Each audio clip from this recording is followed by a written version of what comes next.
পাহাড়ে সম্প্রীতি বিনষ্ট করার ষড়যন্ত্র করলে তাদের কঠোর হস্তে দমন করা হবে বলে জানিয়েছেন স্বরাষ্ট্র উপদেষ্টা মোহাম্মদ জাহাঙ্গীর আলম চৌধুরী। দুপুরে রাঙামাটির সেনা রিজিয়নে এসব কথা বলেন তিনি। পাহাড়ে সংঘাতময় পরিস্থিতিতে রাঙামাটি ও খাগড়াছড়ি সফর করছেন স্বরাষ্ট্র উপদেষ্টার নেতৃত্বে ৩ উপদেষ্টা।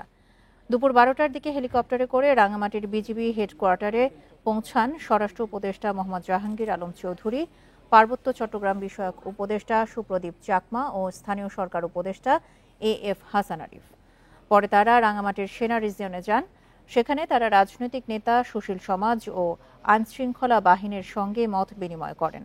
এরপর রাজনৈতিক নেতাদের সঙ্গে মত বিনিময় করতে খাগড়াছড়ি গেছেন ৩ উপদেষ্টা।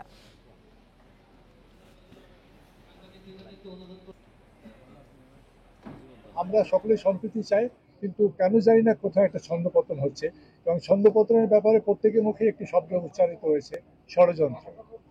যে বাইরের থেকে একটা যেন ষড়যন্ত্র করা হচ্ছে যে আমাদের এই সম্প্রীতিকে নষ্ট করার জন্য। যারা আইন শৃঙ্খলা অবনতি করবে তাদের কোনো অবস্থায় আমরা ছাড় দিব না। আমরা কোনো অবস্থায় তাদের ছাড় দিব না। আমরা কোনো অবস্থায় তাদের ছাড় দিব না। ভবিষ্যতে যদি তারা আবার চেষ্টা করে, তাদের যে হাত, এটা আমরা কিন্তু ভেঙে দিব। এই যারা আইন শৃঙ্খলা অবনতি করতে চায়, আমি আপনাদের কাছে বারবার অনুরোধ করব, আইন শৃঙ্খলা যেন উন্নতি হয়, আপনারা আমাদের সহযোগিতা করবেন। রাঙামাটির সবশেষ পরিস্থিতি নিয়ে আরো জানাতে এই মুহূর্তে যোগ দিচ্ছেন সহকর্মী হিমেল চাকমা।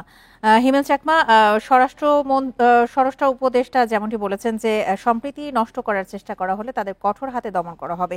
এছাড়া এই বৈঠকের সবশেষ কি তথ্য জানা গেছে, আর অবরোধ নিয়ে সবশেষ তথ্য জানাবেন? 3:30 নাগাদ মূলত রাঙামাটি সেনা রিজিয়নের যে সম্মেলন কক্ষ, প্রান্তিক যেটার নাম, সেখানে যে রাঙামাটির যে স্থানীয় যে রাজনৈতিক নেতৃবৃন্দ, সুশীল সমাজের প্রতিনিধি এবং যে এখানকার যে ঊর্ধ্বতন কর্মকর্তা জেলা প্রশাসনের এবং চট্টগ্রামের সেনা পুলিশের যিনি দায়িত্বে আছেন, পুলিশ প্রধান চট্টগ্রাম অঞ্চলের, এবং সেনাবাহিনীর যে জিওসি তিনি ছিলেন, এবং রাঙামাটির ব্রিগেড কমান্ডার তিনি ছিলেন। এখানে চাকমার চারকেল শিপ দেবাশিস রাখিও আমি দেখেছি। তো যেটার মিটিং এর পরে মূলত আমাদের সাথে কথা বলা হয়েছে, আমাদের সাথে কথা বলেছেন স্বরাষ্ট্র উপদেষ্টা এবং স্থানীয় সরকার উপদেষ্টা, দুইজনে দুইটা কোটি কথা বলেছেন।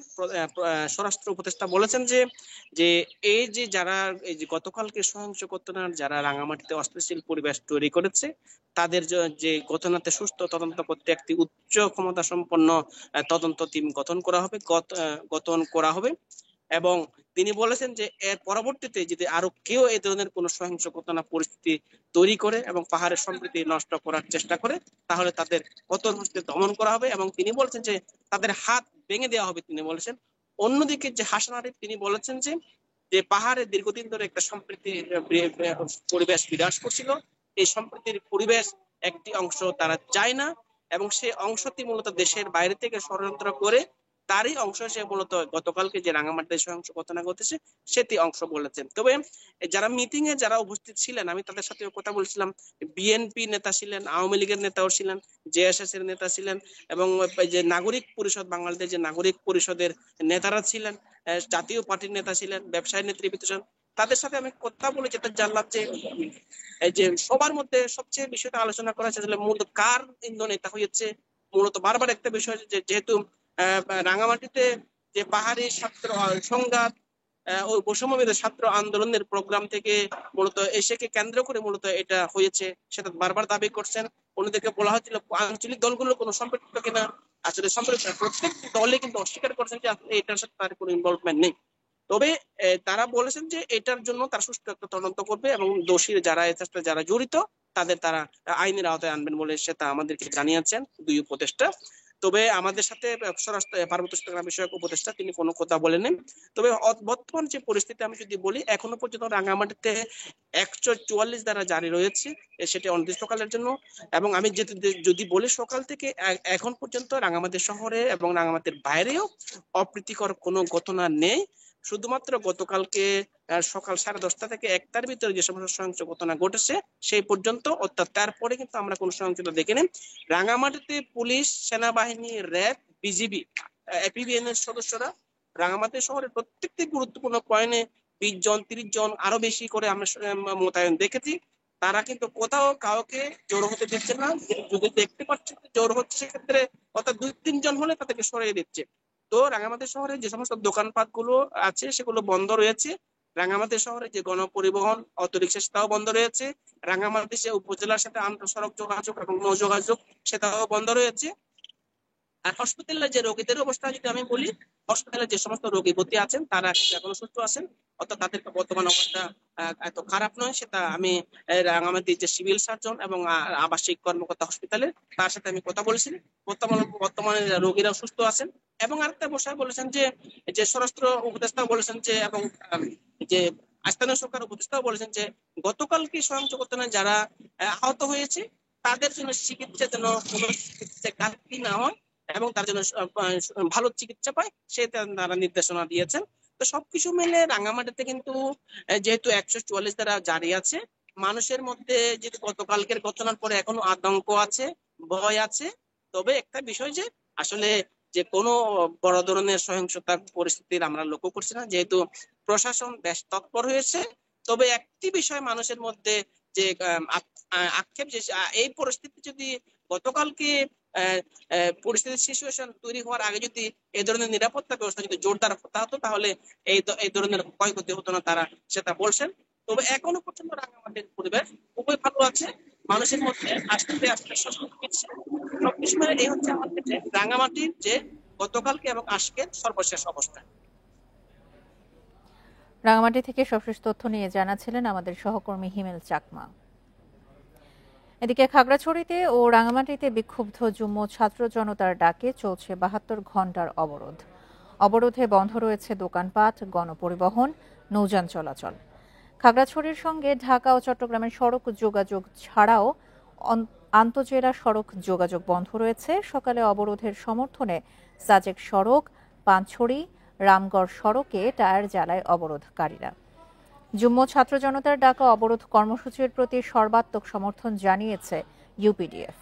এদিকে এখনও 144 ধারা বহাল রয়েছে।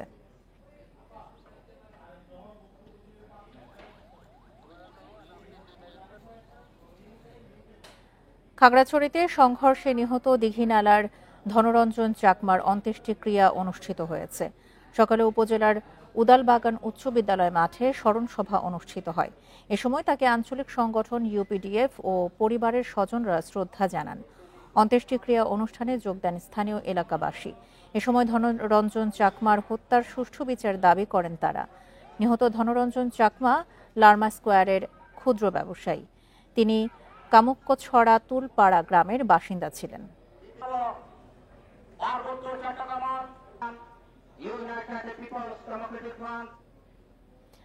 খাগড়াছড়িতে আইনশৃঙ্খলা বাহিনীর সাথে মত বিনিময় সভায় যোগ দিয়েছেন স্বরাষ্ট্র উপদেষ্টা সহ 3 উপদেষ্টা। এ নিয়ে আরো জানাতে যোগ দিচ্ছেন সহকর্মী সমীর মল্লিক। ইতিমধ্যে 3 উপদেষ্টা সেখানে মত বিনিময় সভায় অংশ নিয়েছেন। সবশেষ পাওয়া তথ্য মতে আমাদের জানাবেন সেখানে কি কার্যক্রম চলছে, আর অবরোধের সবশেষ নিয়েও জানাবেন। দেখুন, ঠিক 10 মিনিট আগে কিন্তু এখানে যারা স্বরাষ্ট্র উপদেষ্টা, পার্বত্য চট্টগ্রাম বিষয়ক মন্ত্রণালয়ের উপদেষ্টা এবং স্থানীয় সরকারের উপদেষ্টা, তারা কিন্তু এই যে আমি যেখানে দাঁড়িয়ে আছি ঠিক এখানে জেলা পরিষদের জেলা প্রশাসনের যে সম্মেলন কক্ষ, সেখানে কিন্তু আইন শৃঙ্খলা কমিটি, এখানে সেনাবাহিনী, পুলিশ, চট্টগ্রামের যিনি জিওসি চট্টগ্রাম সেনাবাহিনী এবং পুলিশের আইজিপি তিনিও কিন্তু রয়েছেন এই মিটিংয়ে।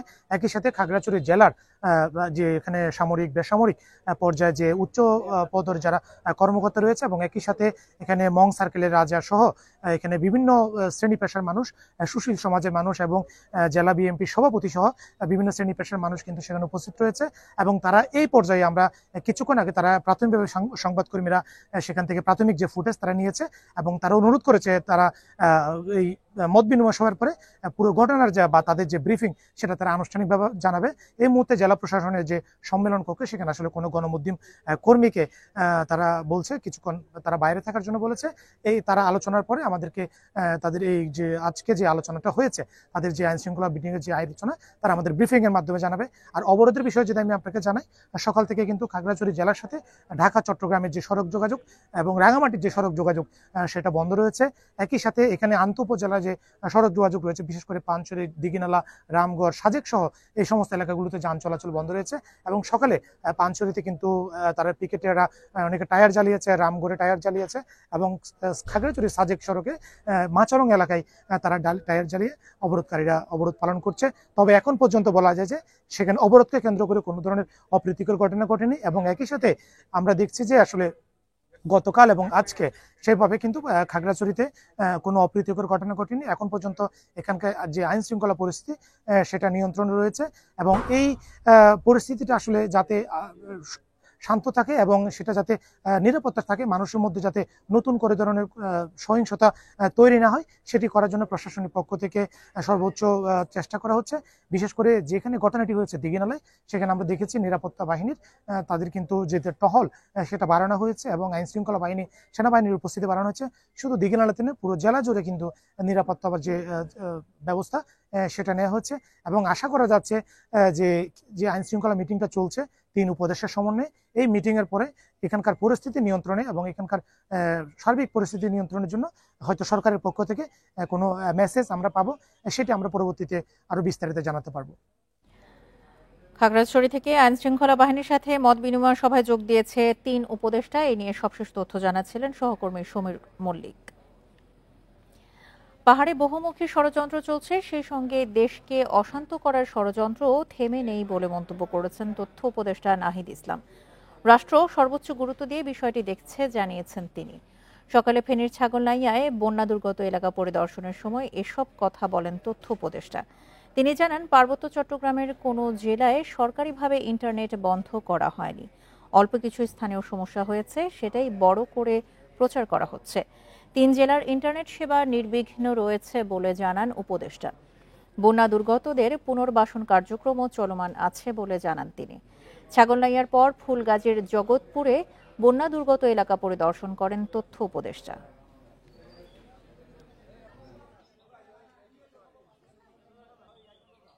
পার্বত্য চট্টগ্রাম বা কোথাও সরকারিভাবে ইন্টারনেট বন্ধ করা হয়নি এবং বন্ধ করার প্রশ্নই আসে না। সেখানে বিচ্ছিন্নভাবে কয়েকটা জায়গায় কিছু সমস্যা হয়েছিল, সাময়িকভাবে কিছু জায়গায় কিছু বন্ধ ছিল এবং সেটাকে খুবই ফুলিয়ে ফেপে বলা হচ্ছে যে ইন্টারনেট বন্ধ হয়েছিল। এরকম কোনো নির্দেশনা হয় না এবং এরকম কোনো ঘটনাও ঘটে নাই যে পার্বত্য চট্টগ্রাম বা কোনো একটা জায়গায় সেখানে দীর্ঘ সময় ইন্টারনেট বন্ধ ছিল, এরকম প্রমাণ কেউ দেখাতে পারবে না। প্রয়াত প্রেসিডেন্ট জিয়াউর রহমানের পরামর্শ বাস্তবায়ন না করার কারণে দীর্ঘদিনেও পার্বত্য চট্টগ্রামের সমস্যা সমাধান হয়নি বলে মন্তব্য করেছেন চট্টগ্রাম মহানগর জামায়াতের আমির মোহাম্মদ শাহজাহান। দুপুরে চট্টগ্রাম আইনজীবী মিলনায়তনে পার্বত্য চট্টগ্রামে বিরাজমান বৈষম্য দূরীকরণে করণীয় বিষয়ক এক মত বিনিময় সভায় তিনি এ কথা বলেন।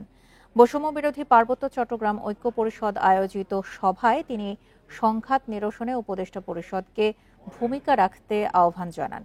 সভায় নগর বিএনপির আহ্বায়ক এরশাদুল্লাহ অচিরেই সবার স্বার্থ রক্ষা করে শান্তি চুক্তি সংশোধনের দাবি জানান।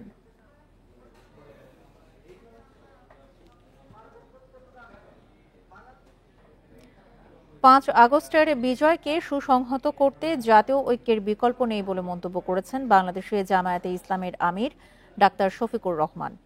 সকালে সিরাজগঞ্জের দারুল ইসলাম একাডেমি মাঠে অনুষ্ঠিত রোকন সম্মেলন ও সুধী সমাবেশে তিনি আরও বলেন, বর্তমান সরকারের সমালোচনাও করতে হবে, আবার তাদের সংস্কারের সুযোগও দিতে হবে।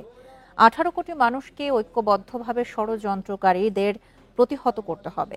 শেখ হাসিনাকে দেশে ফিরে স্বাধীন বিচার ব্যবস্থার মুখোমুখি হতে আহ্বান জানান ডাক্তার শফিকুর রহমান। কেন ভাই এমন রাজনীতি আপনাকে করতে হবে যে রাজনীতি করার পরে আপনাকে পালানোর রাস্তা খুঁজতে হয়, কলা পাতার উপর সীমান্তে গিয়ে ঘুমাতে হয়?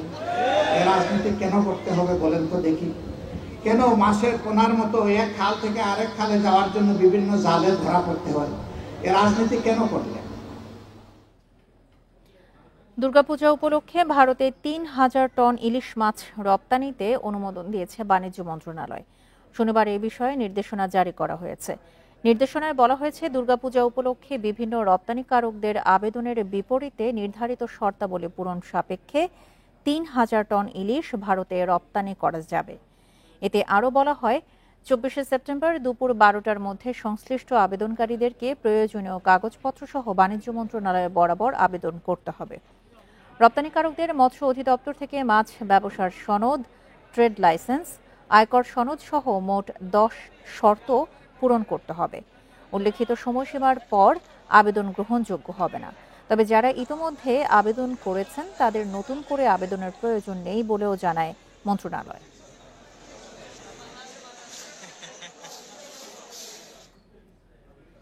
বরিশাল রেঞ্জের বিভিন্ন থানায় কর্মরত 181 জন পুলিশ সদস্য এখন পর্যন্ত কাজে যোগদান না করায় তাদের বিরুদ্ধে আইনগত ব্যবস্থা নেওয়া হচ্ছে বলে জানিয়েছেন ডিআইজি মোহাম্মদ মঞ্জুর মোর্শেদ আলম। রেঞ্জ পুলিশের মিলনায়তনে এসব কথা বলেন তিনি। বলেন, বরিশাল বিভাগের 6 জেলায় মোট 1595টি মণ্ডপে দুর্গাপূজা অনুষ্ঠিত হবে। প্রতিটি মণ্ডপে শান্তিপূর্ণ পূজা অনুষ্ঠানে পর্যাপ্ত নিরাপত্তা নেওয়া হয়েছে।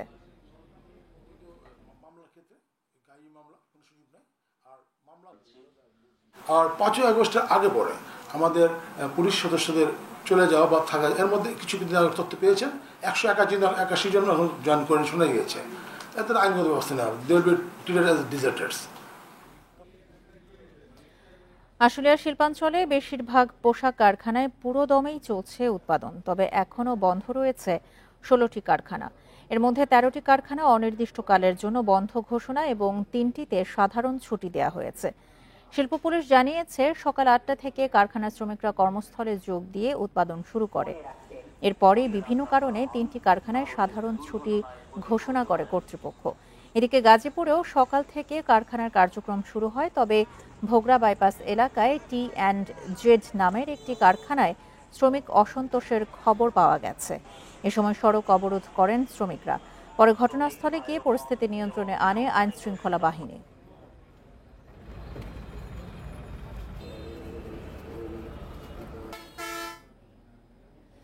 পোশাক কারখানায় অস্থিতিশীলতা তৈরির অভিযোগে আশুলিয়ার বিভিন্ন স্থানে অভিযান চালিয়ে 5 জনকে গ্রেপ্তার করেছে যৌথ বাহিনী। দুপুরে এই তথ্য নিশ্চিত করেছেন আশুলিয়া থানার ওসি আবু বকর। তিনি জানান, শুক্রবার রাতে আশুলিয়ার নিশ্চিন্তপুর, জামগড়া সহ বিভিন্ন এলাকার অভিযান চালিয়ে তাদের গ্রেপ্তার করা হয়েছে। শ্রমিকদের উস্কানি, বিভিন্ন গার্মেন্টস ভাঙচুর, গাড়ি পোড়ানো সহ নানা অপরাধের অভিযোগ রয়েছে তাদের বিরুদ্ধে। দুপুরে তাদের আদালতে পাঠানো হয়।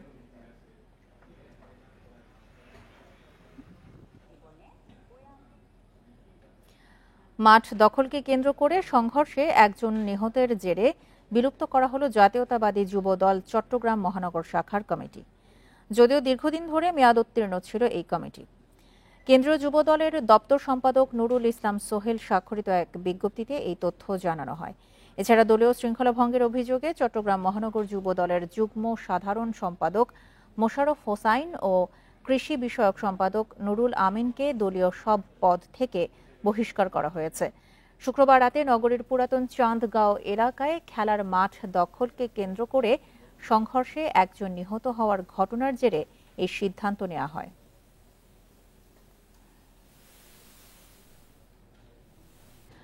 শুক্রবার রাতভর বৃষ্টির কারণে লক্ষ্মীপুরে বন্যা কবলিত এলাকায় দুর্ভোগ বাড়ছে।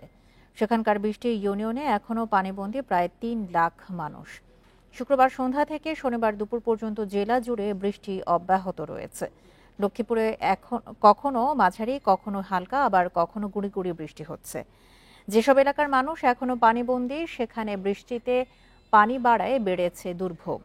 এদিকে রামগতি আবহাওয়া সতর্কীকরণ কেন্দ্র জানিয়েছে, শুক্রবার সন্ধ্যা থেকে বৃষ্টির সাথে দমকা হাওয়া ও বজ্রপাত হয়েছে। মৌসুমী বায়ুর প্রভাব ও সাগরে লঘুচাপ হওয়ায় আরও 2-1 দিন বৃষ্টি ও ঝড়ো হাওয়া অব্যাহত থাকবে। 24 ঘন্টায় লক্ষ্মীপুরে 37.5 মিলিমিটার বৃষ্টির রেকর্ড করা হয়েছে।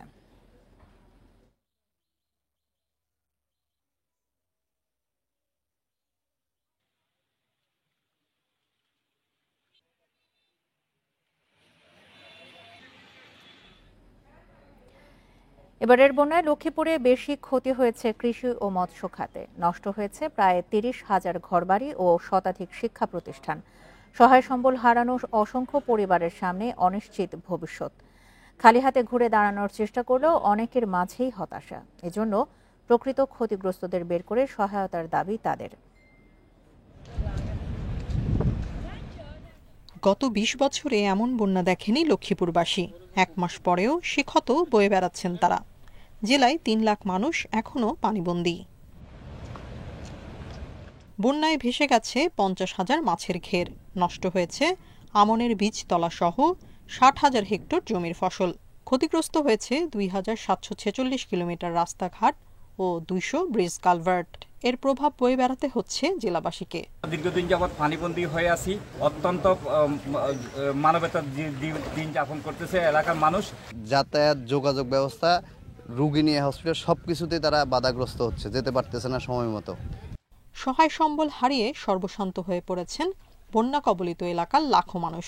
খালি হাতে অনিশ্চিত ভবিষ্যৎ নিয়ে ঘুরে দাঁড়ানোর চেষ্টা করছেন তারা। কিভাবে আমরা এগুলি কি করুম? সরকার যদি আমাকে দিকে যদি খেয়াল না করে তাহলে আমরা তো চাই যে সরকার আমাকে কিছু করবে। ক্ষতিগ্রস্তদের তালিকা করে অগ্রাধিকার ভিত্তিতে সহায়তা দেওয়ার কথা জানিয়েছে ত্রাণ ও পুনর্বাসন কর্মকর্তা। ক্ষতিগ্রস্তদের তালিকা, বাড়িঘরের তালিকা, রাস্তাঘাটের অগ্রাধিকার তালিকা আমাদের উপজেলা নির্বাহী অফিসারদের মাধ্যমে আমরা অগ্রাধিকার তালিকা তৈরি করতেছি। আমরা আশা করি লক্ষ্মীপুরের যারা ক্ষতিগ্রস্ত আছে তারা পুনরায় ঘুরে দাঁড়াতে পারবে। খাল নদীতে পানি চলাচল স্বাভাবিক না থাকায় জলাবদ্ধতার কারণে বেড়েছে দুর্ভোগ। সংকট সমাধানে উদ্যোগের কথা জানিয়েছেন জেলা প্রশাসক।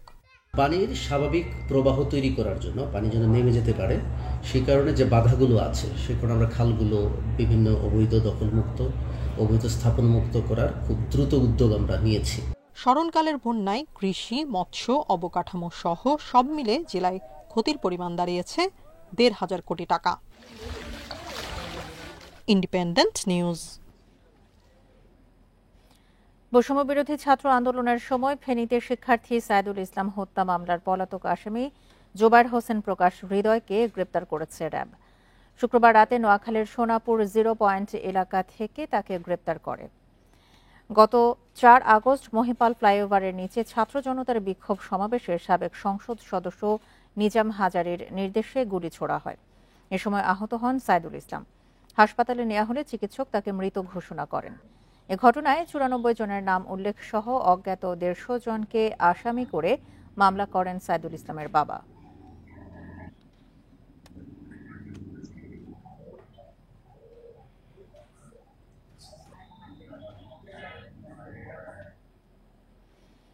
বৈষম্য বিরোধী ছাত্র আন্দোলনে নিহত শহীদ পরিবারের সাথে রাজবাড়ীতে মত বিনিময় সভা করেছে বাংলাদেশ জামায়াতে ইসলামী। সকালে দলটির রাজবাড়ী জেলা শাখার আয়োজনে শিল্পকলা একাডেমি মিলনায়তনে এই মত বিনিময় সভা হয়। এ সময় বক্তারা বলেন, ছাত্র জনতার রক্তে ভেজা এই স্বাধীনতা যাতে আর কোনো স্বৈরাচার নষ্ট করতে না পারে সেদিকে খেয়াল রাখতে হবে। মব জাস্টিস করা যাবে না, বিচারহীনতার সংস্কৃতি আর হতে দেয়া হবে না। আসন্ন দুর্গাপূজায় সনাতন ধর্মাবলম্বীদের পাশে থাকার কথা জানান বক্তারা। সভা শেষে বৈষম্য বিরোধী ছাত্র আন্দোলনে আহত ও শহীদ পরিবারকে সহায়তা দেয়া হয়।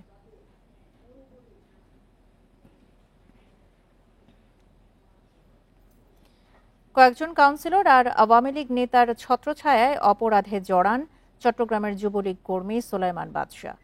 শহরের বিভিন্ন এলাকায় হত্যা, ছিনতাই, মাদক ব্যবসায় তার সংশ্লিষ্টতা ছিল বলে জানিয়েছে র্যাব। এছাড়া বখাটে কিশোর চক্রকেও নেতৃত্ব দিতেন সোলাইমান। আন্দোলনের সময় ছাত্র জনতার ওপর গুলি করতে কি অস্ত্র ব্যবহার করেছিলেন তিনি তা এখনও জানে না আইন শৃঙ্খলা বাহিনী। ছাত্র জনতার আন্দোলন চলাকালে গত ৪ আগস্ট চট্টগ্রামের নিউ মার্কেট এলাকায় হামলা চালায় যুবলীগ ও ছাত্রলীগ। এ সময় গুলি ছুটতে দেখা যায় এক ব্যক্তিকে। গণমাধ্যমে প্রকাশিত ছবি দেখে গুলি ছোড়া ব্যক্তি যুবলীগ কর্মী সোলাইমান বাদশা বলে শনাক্ত করে র্যাব। কয়েকবারের চেষ্টায় বৃহস্পতিবার নোয়াখালী থেকে সোলাইমানকে গ্রেফতার করা হয়। র্যাবের দাবি, নগরীর ২ নম্বর গেট, জিসি মোড় ও ১৬ শহর এলাকায় হত্যা, চুরি, ছিনতাই সহ নানা অপকর্মে জড়িত সোলাইমান বাদশা নেতৃত্ব দিতেন ডিএক্স বয়েস নামে বখাটে কিশোর চক্রের। এর আগেও তাকে গ্রেফতারের আগে আরও ৩ বার চেষ্টা করেছি, বাট সে যেহেতু অতি দ্রুত সে আসলে পলায়ন করে, তো পরবর্তীতে ১৬ তারিখের দিকে সে আসলে চট্টগ্রাম ত্যাগ করে এবং নোয়াখালীর বিভিন্ন স্থানে সে অবস্থান করে। সর্বশেষ আমরা তাকে ১৯ তারিখ রাতে সোনাইমুড়ি এলাকা হতে গ্রেফতার করি। ছাত্র আন্দোলনে গুলি করার কথা স্বীকার করলেও ব্যবহৃত অস্ত্রের বিষয়ে কোনো তথ্য দেননি সোলাইমান। অস্ত্রটিও উদ্ধার করা যায়নি। প্রাথমিক জিজ্ঞাসাবাদে সে এই আন্দোলনে সম্পৃক্ত ছিল এবং অস্ত্র ব্যবহার করেছে, এতটুকু তথ্য সে নিশ্চিত করেছে। বাট অস্ত্রের লোকেশনের ব্যাপারে কিংবা এই ব্যাপারগুলো আসলে আমরা তাকে অলরেডি থানায় হস্তান্তর করে দিয়েছি। তো আইও হয়তো পরবর্তীতে বাকি যেই প্রক্রিয়া আছে সেটা করবে। সুনির্দিষ্টভাবে কোন অস্ত্র ব্যবহার করা হয়েছে তা খতিয়ে দেখছে পুলিশ। সিএমপি জানিয়েছে অবৈধ সব অস্ত্র জব্দ করতে অভিযান চলছে। এই ধরনের অস্ত্রটি আমাদের কাছে মনে হয়েছে এটি একটি ভারী অস্ত্র এবং একটি অত্যাধুনিক অস্ত্র, কিন্তু এক্স্যাক্টলি যদি বলেন যে কোন মডেল, আমি অস্ত্র বিশেষজ্ঞ নেই, কোন মডেল সেটা আমার মনে হয় এইটা বলার সময় এখনও আসেনি। 2016 সালের 29 মার্চ চট্টগ্রামের প্রিমিয়ার ইউনিভার্সিটির ছাত্র নাসিম আহমদ সোহেল হত্যায়ও চার্জশিটভুক্ত আসামি সোলাইমান বাদশাহ। Abdullah Rakib, independent news, Chattogram. জামালপুরে 4 উপজেলার যোগাযোগ ব্যবস্থা সহজ করতে সেতু নির্মাণের দাবিতে মানববন্ধন ও বিক্ষোভ সমাবেশ অনুষ্ঠিত হয়েছে। সকালে মেষ্টা ইউনিয়নের আলিম উদ্দিন উচ্চ বিদ্যালয়ের সামনে এই বিক্ষোভ কর্মসূচি পালন করা হয়। এতে জামালপুর সদর, মেলান্দহ, মাদারগঞ্জ ও সরিষাবাড়ী উপজেলার বিভিন্ন শ্রেণীপেশার মানুষ অংশ নেন। এ সময় বক্তারা দুর্ভোগ ও দুর্ঘটনা থেকে রক্ষা পেতে ঝিনাই নদীর ওপর একটি সেতু নির্মাণের দাবি জানান।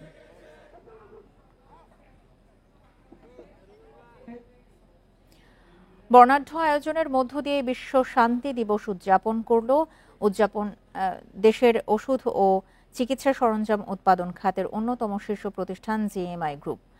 শনিবার সকালে ঢাকা বিশ্ববিদ্যালয়ের কার্জন হলে স্থাপিত শান্তির স্তম্ভ এর সামনে বেলুন ও সাদা পায়রা উড়িয়ে দিবসের শোভাযাত্রা উদ্বোধন করেন জিএমআই গ্রুপের প্রতিষ্ঠাতা ও ব্যবস্থাপনা পরিচালক মোহাম্মদ আব্দুর রাজ্জাক। শোভাযাত্রাটি কার্জন হল থেকে শুরু হয়ে প্রেস ক্লাব মোড়ে এসে শেষ হয়। পরে প্রেস ক্লাবে এক আলোচনা সভা আয়োজন করে জিএমআই গ্রুপ। এ সময় জাতি, ধর্ম, বর্ণ নির্বিশেষে মানবতার সুখ শান্তি অর্জনে জনমত সৃষ্টির লক্ষ্যে বিশ্ব শান্তি দিবস পালনের গুরুত্ব তুলে ধরেন বক্তারা। আমরা চাই, আমরা সারা বিশ্ব শান্তিতে থাকতে চাই। এটা আমাদের তরফ থেকে জিএমআই গ্রুপের পক্ষ থেকে আমরা যারা আছি এই 8000 পরিবার সবার পক্ষ থেকে এই শান্তিটা সারা বিশ্বে ছড়িয়ে পড়বে। শান্তির সংস্কৃতি গড়ে তোলা এই প্রতিপাদ্যকে সামনে রেখে ঝিনাইদহে বিশ্ব শান্তি দিবস পালন করা হয়েছে। এই উপলক্ষে শনিবার সকালে বাইসাইকেল র্যালির আয়োজন করা হয়। বাংলাদেশ স্কাউটস জেলা শাখার আয়োজনে শহরের পুরাতন ডিসি কোর্ট চত্বর থেকে বাইসাইকেল র্যালি বের হয়। র্যালির নেতৃত্ব দেন জেলা প্রশাসক মোহাম্মদ আব্দুল আওয়াল। র্যালিটি শহরের বিভিন্ন সড়ক ঘুরে স্কাউটস ভবনে গিয়ে শেষ হয়। পরে দিবসটি উপলক্ষে সেখানে গাছের চারা রোপণ করা হয়। টাঙ্গাইলের মাওলানা ভাসানী বিজ্ঞান ও প্রযুক্তি বিশ্ববিদ্যালয়ে ভাইস চ্যান্সেলর হিসেবে যোগদান করেছেন অধ্যাপক আনোয়ারুল আজিম আখন্দ। শনিবার সকালে বিশ্ববিদ্যালয় ক্যাম্পাসে এসে কর্মস্থলে যোগদান করেন তিনি। এর আগে বিশ্ববিদ্যালয়ের প্রধান ফটকে সাধারণ শিক্ষার্থীরা ভাইস চ্যান্সেলর অধ্যাপক আনোয়ারুল আজিম আখন্দকে ফুলেল শুভেচ্ছা জানান। পরে তিনি ক্যাম্পাসস্থ মজলুম জননেতা মাওলানা আব্দুল হামিদ খান ভাসানীর মাজারে পুষ্পস্তবক অর্পণ করে দোয়া ও মোনাজাতে অংশ নেন।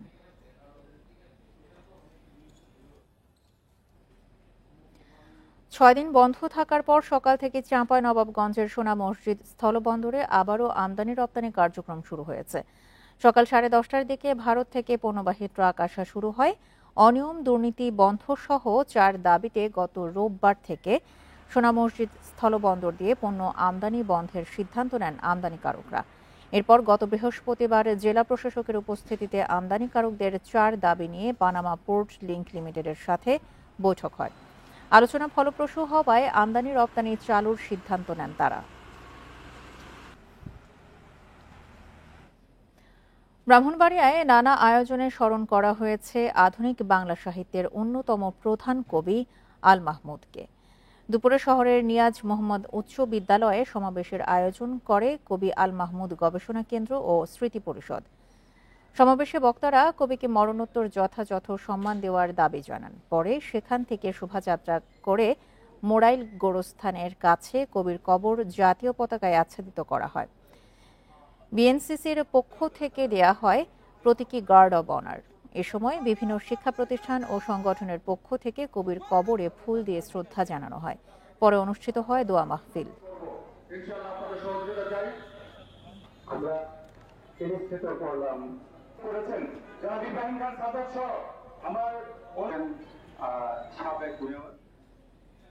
আর এ ছিল এখনকার মতো সমগ্র বাংলাদেশে। ইন্ডিপেন্ডেন্ট টেলিভিশনের সব খবর আরও বিস্তারিত জানতে চোখ রাখুন ফেসবুক, ইউটিউব এবং এক্সে। ধন্যবাদ সবাইকে। আমন্ত্রণ পরের আয়োজনে।